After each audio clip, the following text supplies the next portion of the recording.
C'est votre droit, avec l'Ordre des avocats du barreau de Lille. C'est votre droit sur Grand Lille TV en association avec l'Ordre des avocats du barreau de Lille. Maître René de Spiglar est avec nous, bonjour. Bonjour. Nous allons évoquer ensemble la clause de non-concurrence. D'abord évidemment une définition. Qu'est-ce qu'une telle clause ? Alors très concrètement, c'est une clause dans le contrat de travail qui vous interdit, après la cessation du contrat de travail, de travailler pour la concurrence. Et en pratique, quelles sont les règles ? Les règles, il faut savoir que vous avez de manière générale une obligation de loyauté, clause de non-concurrence ou pas, qui s'applique pendant et après le contrat de travail. Simplement, les règles ont été posées par la jurisprudence. Vous ne trouverez pas de règles dans le Code du travail. Et la jurisprudence, au fil du temps, a accepté le principe d'une clause de non-concurrence en limitant dans le temps quant à l'activité et par rapport à un objet précis et surtout en considération d'un intérêt légitime pour imposer une telle clause. Voilà. Y a-t-il pas une contrepartie pécuniaire tout de même ? Très récemment, depuis 2002, puisque la Cour de cassation a posé des arrêts de principe en juillet 2002. Avant, il n'y avait pas d'obligation de contrepartie pécuniaire, sauf certaines conventions collectives comme celle des VRP qui posaient cette exigence. Depuis 2002, la contrepartie est nécessaire pour la validité de la clause de non-concurrence.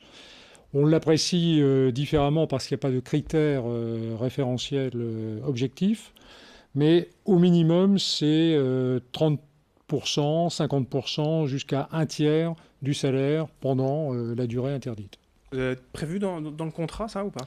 Ça doit être absolument prévu dans le contrat. Et si le contrat dépasse les conditions posées par une convention collective, comme par exemple celle des VRP, qui prévoit un tiers de salaire pour un an d'interdiction de travailler, eh bien, c'est ramené dans les limites de la convention collective, mais ça n'est pas annulé pour autant.